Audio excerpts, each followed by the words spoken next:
Oke, teman-teman, berjumpa kembali di video pembelajaran kali ini terkait dengan mata kuliah data structure. Ya, salam sehat, salam sejahtera untuk kalian semuanya yang berada dimanapun yang menyaksikan video pembelajaran kali ini. Ya, pada video pembelajaran kali ini kita akan membahas tentang dictionary dan juga rekursif. Ya, oke, kita mulai saja. Tapi sebelum itu, teman-teman, kita akan membahas terkait dengan exercise week ke-8 kemarin, ya, di mana kalian diminta untuk membuat ya metode untuk mendelete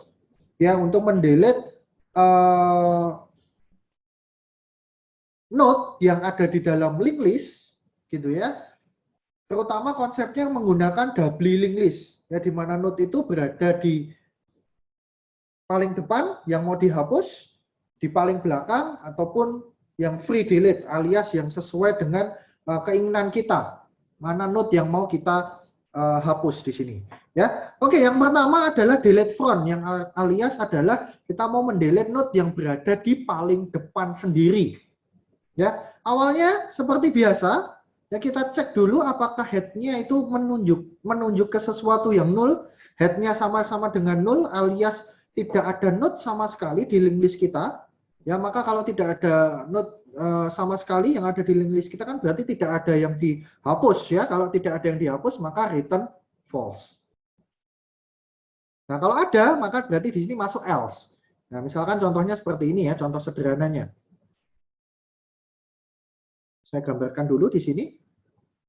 Ini adalah 0, berarti di sini. Nah, seperti ini ya kira-kira gambarnya. Ini adalah head.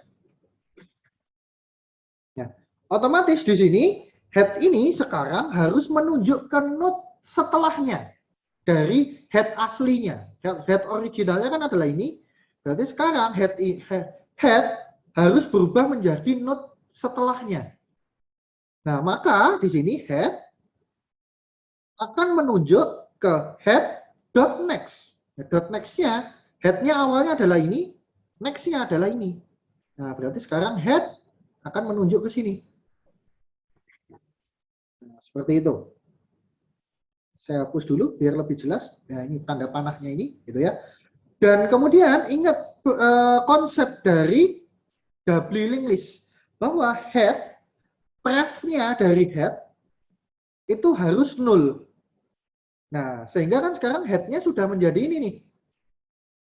Node yang ini.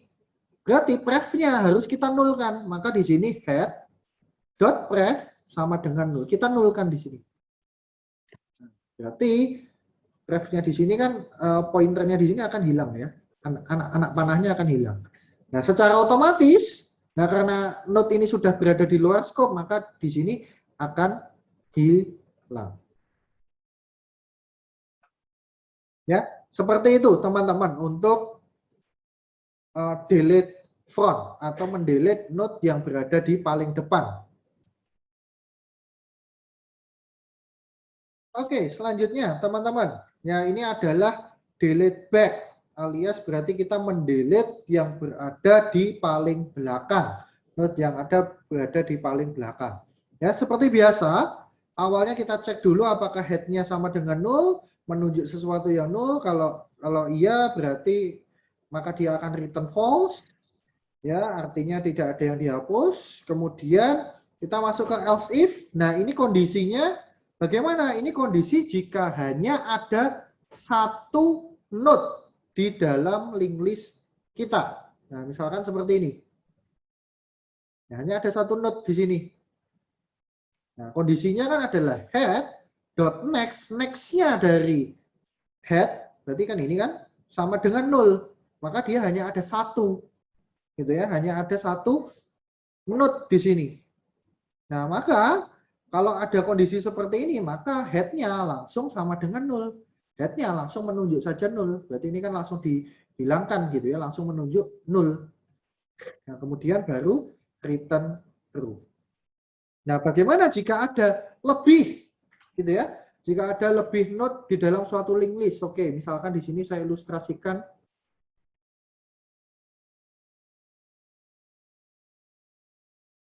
Nah, konsepnya ini sama seperti single link list. Gitu kan? Hampir sama seperti singly linked list. Ya, berarti seperti ini. Oke.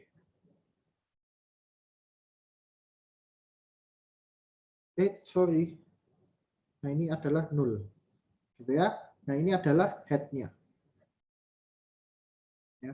Awalnya kita samakan dulu helpernya dengan head. Berarti kan helper kan awalnya akan berada di sini. Ya. Kemudian kita gerakkan. Selama apa? Selama helper.next lagi itu tidak sama dengan 0. Alias apa? Jadi node sebelum node terakhir, ya, jadi kita akan menggerakkan helper ini sampai ke node sebelum node yang terakhir. Ya, maka di sini kan akan dilakukan pengecekan helper.next. Next-nya adalah ini. Adalah di sini. Oh, tidak sama dengan helper.next kemudian .next lagi. Nah, ternyata tidak sama dengan 0, maka helpernya akan bergerak di sini, akan bergerak ke sini.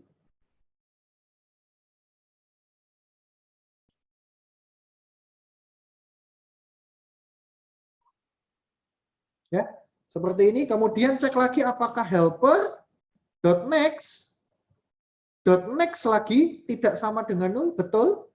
Berarti maka helpernya akan bergerak ke sini. Nah, kemudian cek lagi helper.next-nya lagi, oh ternyata sudah 0. Nah, kalau sudah 0 berarti helpernya stop sampai di sini.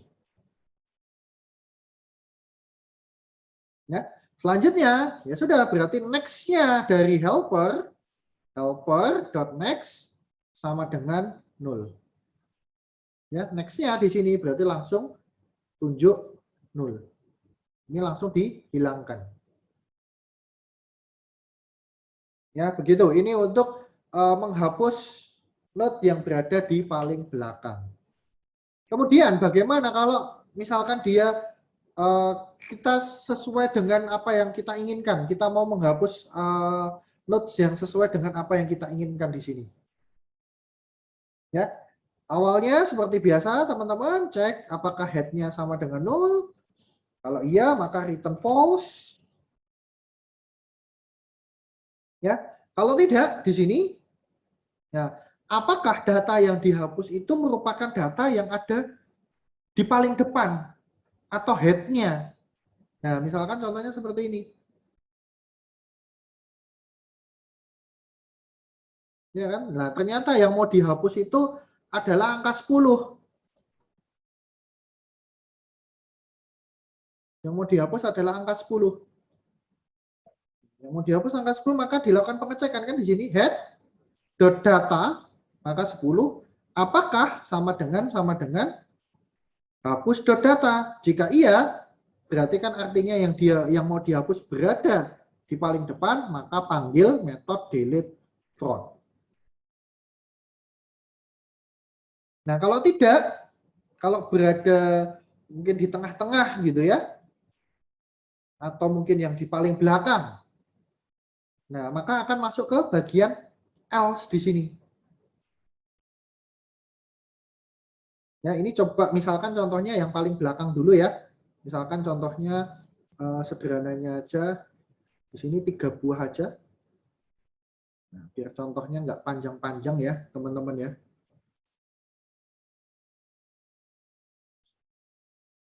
Tapi kan yang penting adalah logiknya di sini yang harus kalian pahami baik-baik. Ini adalah 0, ini 0 juga. Ini adalah head.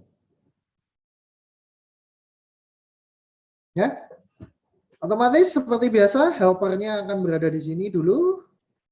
Nah, kemudian ceritanya yang mau dihapus adalah 30 nih. Nah, ceritanya yang mau dihapus 30. Maka kita cek dulu di sini. Kita akan menggerakkan helper selama apa? Selama helper.next itu tidak sama dengan 0. Ya, berarti kita cek helper.next.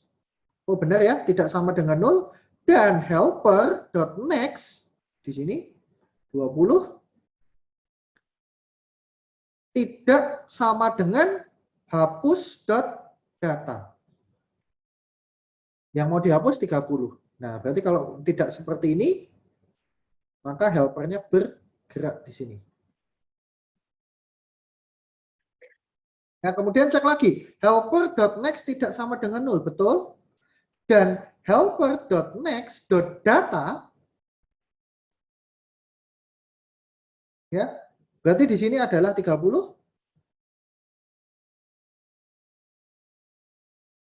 Apakah 30 tidak sama dengan 30? Salah ya. Karena yang mau kita hapus 30, maka helpernya stop sampai di sini. Proses while-nya berhenti. Dan kemudian kita lakukan pengecekan. Kita akan memastikan bahwa data yang mau dihapus itu memang benar data yang berada di paling belakang. Ya, maka di sini adalah helper.next.data. Apakah sama dengan hapus.data? Benar. Dan helper.next.next berarti helper.next-nya ke sini, .next-nya apakah sama dengan 0? Jika iya, maka jalankan atau panggil metode delete back. Nah, jika tidak, jika berada di tengah-tengah, nah ini.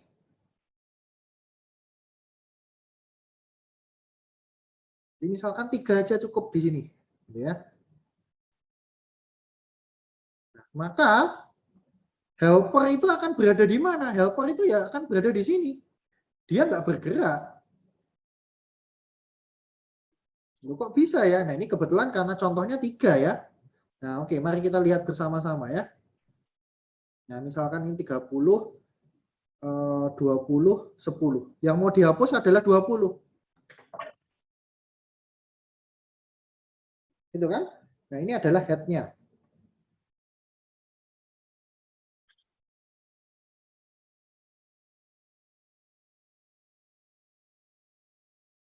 Ya. Kemudian, nah ini berarti kan kita cek di sini ya, helper.next tidak sama dengan 0.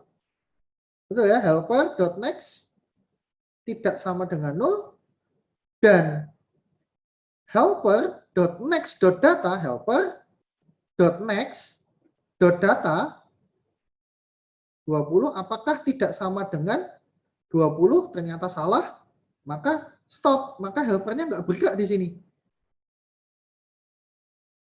Nah, maka langkah selanjutnya kita jalankan perintah ini. Mungkin saya hapus dulu ya. Helper.next. Nah, maka .next-nya kan ini ya.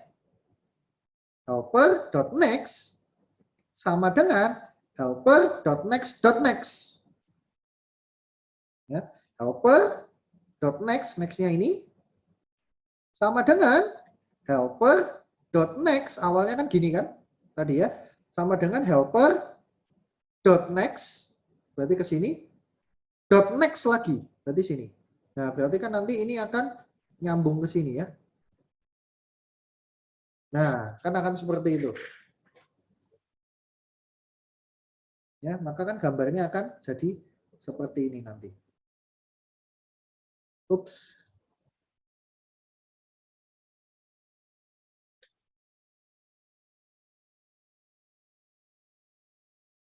Ya, seperti itu. Nah, kemudian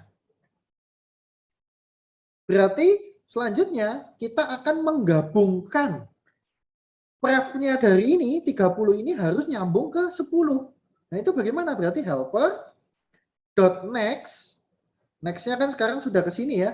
Helper.next, sekarang kan next-nya sudah ke sini. .pref berarti ini sama dengan helper. Nah, maka kan akan seperti ini. Nah, sehingga akan berbentuk seperti ini. Nah, otomatis 20-nya ya kan karena sudah berada di luar skop, ya maka di sini 20-nya otomatis akan terhapus. Nah, jadi hasil akhirnya seperti ini. Dan juga terakhir adalah return true. Ya, kalau yang dicari nggak ada, berarti di sini adalah return false. Ya, begitu teman-teman sekalian. Terkait dengan pembahasan exercise kita di week ke-8 kemarin. Oke, teman-teman. Nah, kita lanjutkan, kita masuk ke materi kita yang sesungguhnya pada video pembelajaran kali ini, yaitu yang pertama adalah kita akan membahas tentang dictionary. Ya. Oke, kalau dari kata-katanya dictionary, ya kalau di bahasa Indonesia kan berarti kamus. Ya, contohnya misalkan kamus besar bahasa Indonesia atau translate gitu ya dari Indonesia ke Inggris atau Inggris ke Indonesia. Nah, bagaimana? Misalkan contohnya, kita pengen mencari kata mobil di dalam kamus. Nah, apa yang kita lakukan? Yang kita lakukan otomatis kita akan melihat indeksnya kan. Di kamus itu kan ada indeks ya. Contohnya ya seperti ini ya, ada A, B, C, dan seterusnya gitu ya.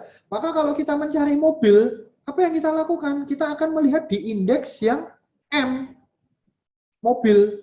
Nah, setelah kita membuka indeks yang M, kemudian langkah selanjutnya adalah kita mencari yang MO. Kemudian baru MO, B, I, L, ya, dan seterusnya. Ya begitu ya. Kalau kalian mencari kamus ya secara manual, pakai kamus yang manual, bukan kamus yang digital atau yang elektrik. Kalau digital kan kalian tinggal search saja gitu ya, Ctrl F, selesai. Ya, di sini yang masih kamus manual. Kan caranya adalah seperti itu ya, teman-teman sekalian. Nah, di .NET ya di pemrograman.net, nah kita mempunyai tipe data, yaitu adalah dictionary. Ya konsepnya mirip seperti ya dictionary pada umumnya, kamus pada umumnya, gitu ya. Nah, tetapi dictionary di sini di .NET ini sebenarnya gitu ya, sebenarnya kalau saya boleh merangkum gitu ya, sebenarnya dictionary ini merupakan gabungan. Ya, gabungan dari konsep hashing maksudnya, hash table gitu ya, dengan konsepnya dari linked list. Nah, oleh karena itu kenapa kok kita harus belajar hash table dulu, baru belajar linked list, baru belajar dictionary. Ya, karena dictionary itu adalah gabungan gitu ya, gabungan dari hash table dan juga linked list. Ya, seperti itu. Tetapi di sini untuk dictionary, karena kita penggabungan dari hash table dan juga linked list, otomatis dia tetap menggunakan yang pertama adalah hash function-nya dulu. Ya, untuk menentukan data ini mau disimpan ke indeks berapa di sini. Nah, tetapi bedanya kalau hash table, kalau yang sudah kita pernah pelajari sebelumnya, kalau misalkan terjadi collision atau tabrakan, ya misalkan ada data A itu sudah masuk di indeks 1, kemudian data B itu ternyata harusnya itu disimpan di indeks 1 juga. Nah, maka kan terjadi collision ya, maka ada resolution atau probing. Yang sudah kita pelajari sebelumnya adalah linear dan quadratic probing. Maka dia akan coba dicari di indeks-indeks lain yang masih kosong. Nah, kalau dictionary, kalau terjadi collision, nah itu bagaimana ya? Tinggal di-chainingkan, tinggal digabungkan ke belakang. Ya, menggunakan konsep linked list di sini. Di indeks yang sama. Ya, begitu teman-teman. Nah, ini konsep linked list-nya pakai apa Pak? Harus single linked list apa double linked list? Boleh singly, boleh doubly di sini. Ya, ilustrasinya adalah seperti ini. Nah, misalkan contohnya seperti ini.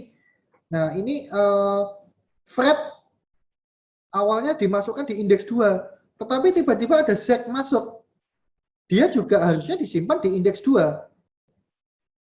Nah, kalau dulu kita belajar hash table, maka terjadi collision di sini. Nah, kalau terjadi collision, maka Z akan dicarikan lokasi yang lain yang masih kosong, misalkan di 3, di 4, dan seterusnya. Kalau dictionary, dia akan digabungkan di indeks yang sama, tapi menggunakan konsep linked list di sini. Ya, ilustrasi lain. Nah, ini kita masih menggunakan contoh yang sama ya, seperti hash table yang lalu. Nah, misalkan contohnya ada data seperti ini. Ya, dictionary ini untuk menyimpan data-data ini, teman-teman. Ya, kemudian kita memakai hash function-nya, itu adalah 2 digit terakhir dari student ID-nya. Nah, bagaimana hasil akhirnya dari dictionary-nya? Nah, hasilnya seperti ini. Nah, kita lihat teman-teman di sini. Ya, Abby 11. Oke, masukkan Abby di 11. Benny 12. Oke, masukkan di indeks 12. Kemudian Kelly 11.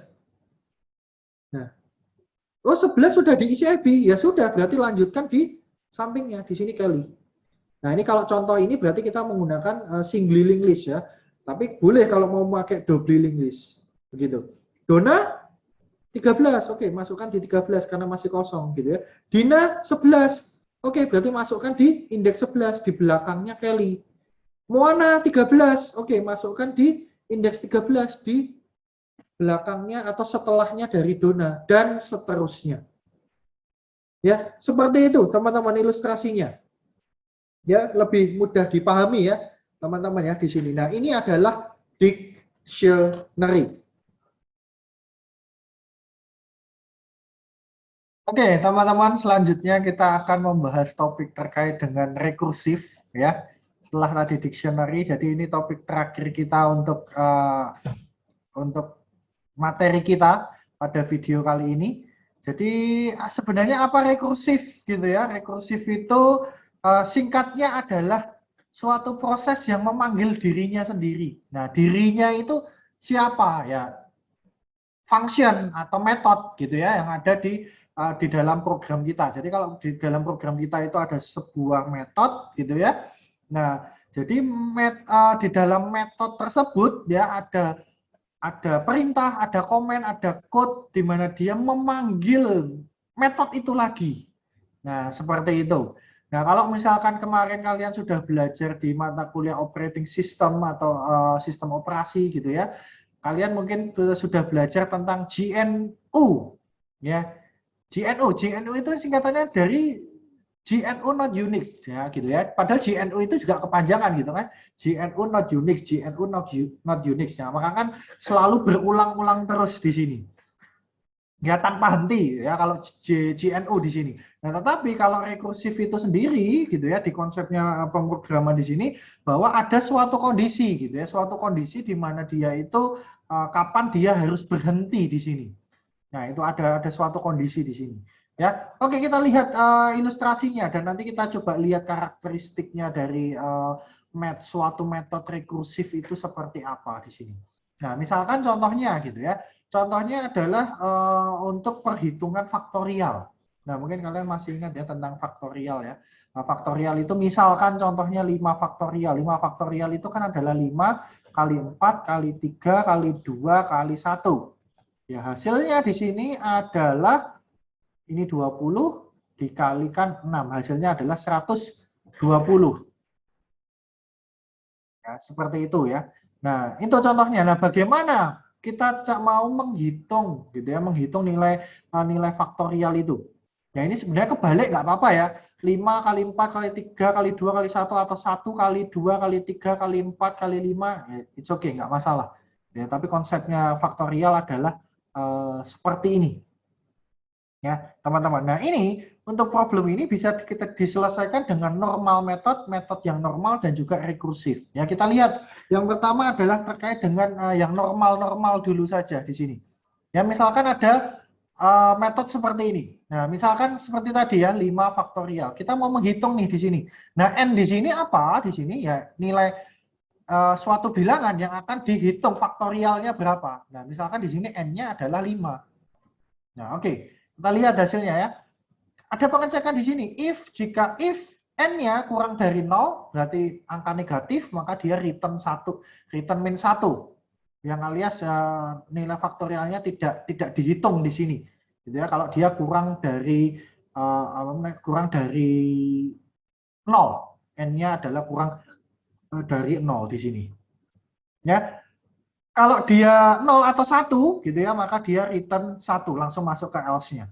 Nah, tetapi kalau N-nya dia itu lebih dari 1, nah maka akan masuk menjalankan perintah yang ini. Ya, awalnya di sini berarti ada looping di sini. Kita akan menggunakan looping, di mana di sini adalah yang awalnya adalah S. Nah, S ini adalah semacam variabel temporary gitu ya, variabel temporary untuk menyimpan hasil perhitungan dari faktorialnya. Yang awalnya adalah 1. Jadi ini konsepnya agak dibalik, ya nggak masalah gitu ya. Jadi nanti akan 1 kali 2 kali 3 dan seterusnya. It's okay, nggak masalah. Seperti itu. Ya, oke. Nah ini awalnya 1, teman-teman, gitu ya. Kemudian di sini kita akan lakukan looping. I-nya awalnya mulai dari 2. Ya, karena sebenarnya 1 dikalikan bilangan berapapun ya hasilnya kan tetap bilangan itu gitu ya. Sehingga I-nya dimulai dari 2 di sini. Maksudnya seperti itu. Ya, kemudian sampai I kurang dari sama dengan N, kemudian I plus plus. Ya, tadi N-nya berapa? N-nya 5. Ya, berarti lakukan perhitungan ini S. Ya, S-nya adalah 1 dikali 2, dikali I. Ya, berarti kan hasilnya 2. Lanjut, sekarang I-nya menjadi 3. Berarti kan S 2 dikalikan 3. Nah, sekarang I-nya berubah menjadi 4. Saat I-nya 4, berarti S 6 dikalikan 4. Hasilnya 24. Kemudian berubah lagi, I-nya menjadi 5. Ya, berarti S 24 dikali 5. Hasilnya 120.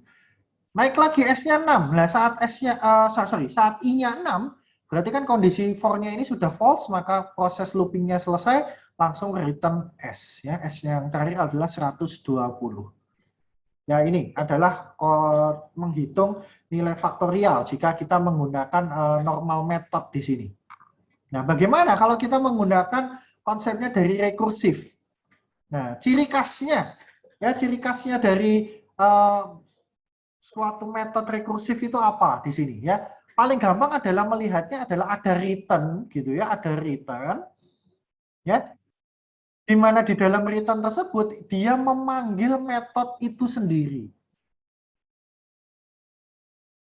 Nah, kemudian titik stopnya itu berada di mana? Titik stopnya itu ya ada yang ada di ini. Nah, return min 1, return 1. Nah, ini adalah titik stopnya. Di mana di dalam returnnya tidak memanggil metode itu lagi. Ya, seperti itu. Misalkan tadi N-nya sama dengan 5. Ya, kita lihat hasilnya ya. Kita juga akan coba melihat logiknya ya. Silahkan kalian pahami baik-baik di sini ya. Oke, N-nya di sini 5. Ya. Pengecekan pertama, if N kurang dari 0, bukan ya, berarti masuk ke else if ini, apakah N lebih dari 1, betul? Nah, maka di sini perintahnya adalah return, mengembalikan, gitu kan, N dikali faktorial N-1, N-1 adalah 4. Oh, N-nya ini berarti 5 ya, sorry, ini 5.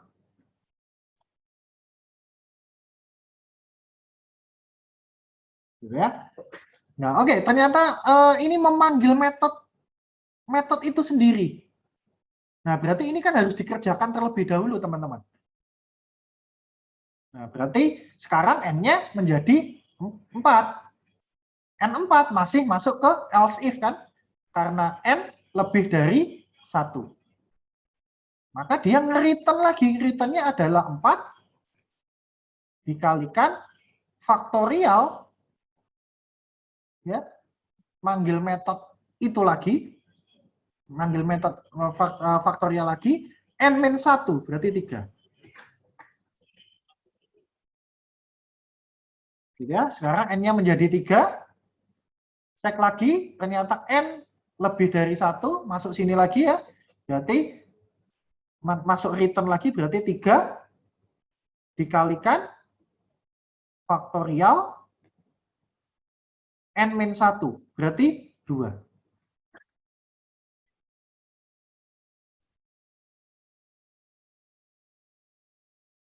Gitu ya. Nah, kemudian cek lagi di sini, N-nya sekarang berubah menjadi 2. 2 masih masuk ke else if, karena 2 lebih dari 1.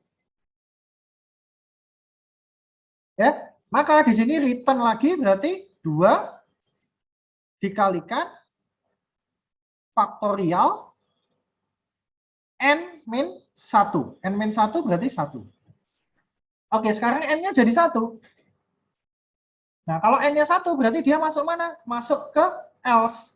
Ya, karena kan 1 bukan kurang dari 0 dan 1 bukan lebih besar dari 1. Kan tidak ada sama dengannya di sini. Berarti masuk else. Berarti dia return 1. Ya kan? Saat posisi ini berarti dia akan mereturn. Saat menjalankan ini, dia kan akan mereturn 1 di sini. Return balik ke sini lagi. Ya kan? Berarti ini kan jadi 1. 2 dikali 1 berapa? 2. Ya, 2 kali 1, 2. Ingat, setiap kali kita tadi memanggil metode faktorial, kan ada return. Berarti kan ini juga akan di-return lagi. Di-return ke sini. Ya kan? Berarti sekarang ini nilainya menjadi 2. 3 kali 2, 6. Nah, 6 di-return, merupakan return lagi. Nah, return dari proses ini. Nah, maka ini kan menjadi 6. 4 dikali 6, 24. 24 juga akan di-return lagi ke sini. Ya, maka faktorial 4, nah itu hasilnya adalah 24. Nah, 5 dikali 24, hasilnya 120. Nah, 120 terakhir kan di-return di sini. Di-return, dikembalikan. Nah, berarti hasil akhirnya adalah 120. Ya, begitu teman-teman ya. Itu adalah konsep dari rekursif. Ya, tolong dipahami baik-baik ya. Kalau misalkan masih bingung ya bisa diulang-ulang video ini gitu ya, ditonton berkali-kali gitu ya. Nah, kemudian contoh yang lain misalkan terkait dengan bilangan Fibonacci. Nah, kalian tahu kan bilangan Fibonacci itu seperti apa? Nah, contohnya seperti ini, bukan bilangan ya, sorry, deret Fibonacci gitu ya. Berarti kan di sini kan untuk mendapatkan selanjutnya gitu ya, angka selanjutnya adalah penjumlahan dari angka yang pertama dan kedua. Nah, ini kan 1 tambah 1, 2 gitu kan. 1 tambah 2, 3, 2 tambah 3, 5, 3 tambah 5, 8, dan seterusnya. Nah, kan selalu dimulai dari misalkan ini indeks 0, 1, 2, 3, 4, 5, 6, 7, dan seterusnya. Nah, seperti itu. Nah, bagaimana ini kalau mau diselesaikan dengan cara rekursi di sini? Nah, ini contoh metodenya di sini. Nah, di mana N ini adalah indeksnya ya, teman-teman ya. Indeksnya. Nah, kita mau mulai dari 0 gitu ya. Misalkan contohnya N-nya di sini adalah 5. Nah, kita pakai N-nya sama dengan 5 lagi gitu ya. N-nya sama dengan 5. Nah, maka harusnya hasilnya adalah 8. Gitu ya. Oke, kita lihat di sini dari rumusnya gitu ya. N-nya sama dengan 5. Ya. Akan dilakukan pengecekan di sini. Ya, ini lihat ya ciri khasnya dari metode rekursif ya. Ada return yang dia memanggil metode itu sendiri. Dan ada kondisi saat di mana dia akan stop. Ya, awalnya di sini, cek apakah N-nya sama dengan 0 atau 1. Kalau iya, maka return 1. Nah, karena kan di sini kan kalau di indeks 0 dan 1 itu kan hasilnya 1 ya. Maka langsung return 1. Nah, kalau 2, maka return 2. Nah, kalau selanjutnya bagaimana? Nah, masuk ke bagian else. Tadi kan N-nya 5 ya, berarti masuk di sini ya. Berarti di sini ternyata dia return memanggil fact N-1. 5 min 1, 4. Ditambah fact N-2. 5 min 2, 3. Nah, ingat bahwa konsepnya programming itu kan membaca gitu ya.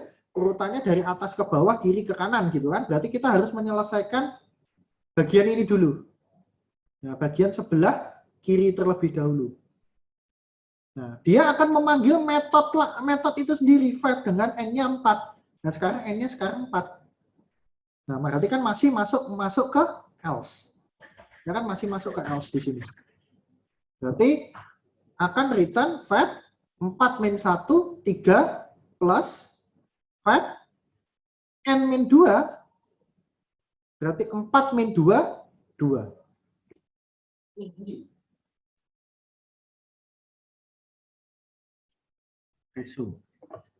Nah, oke. Nah, selanjutnya ya, teman-teman. Oke, selanjutnya di sini, nah ini kita menyelesaikan dulu bagian yang sebelah kiri. Fab 3. Nah, 3 kan berarti masih masuk di else. Sekarang kan N-nya 3. Berarti di sini kan masih masuk ke else ya. Berarti di sini nanti akan fab 3 min 1, 2. Plus fab 3 min 2, 1. Nah, kita selesaikan dulu bagian ini.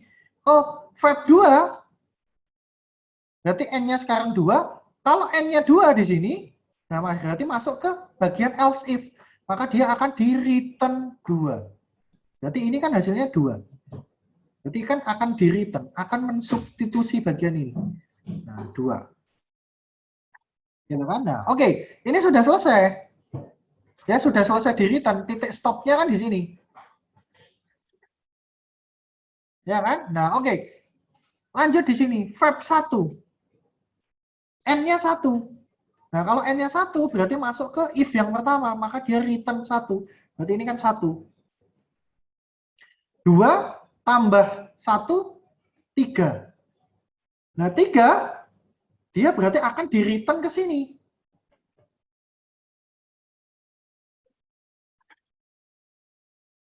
Ya kan? Akan di return ke sini. Maka di sini menjadi 3. Nah, sudah selesai di sini. Nah, karena tidak memanggil lagi metode dia sendiri gitu ya. Nah, oke. Selanjutnya di sini fab 2.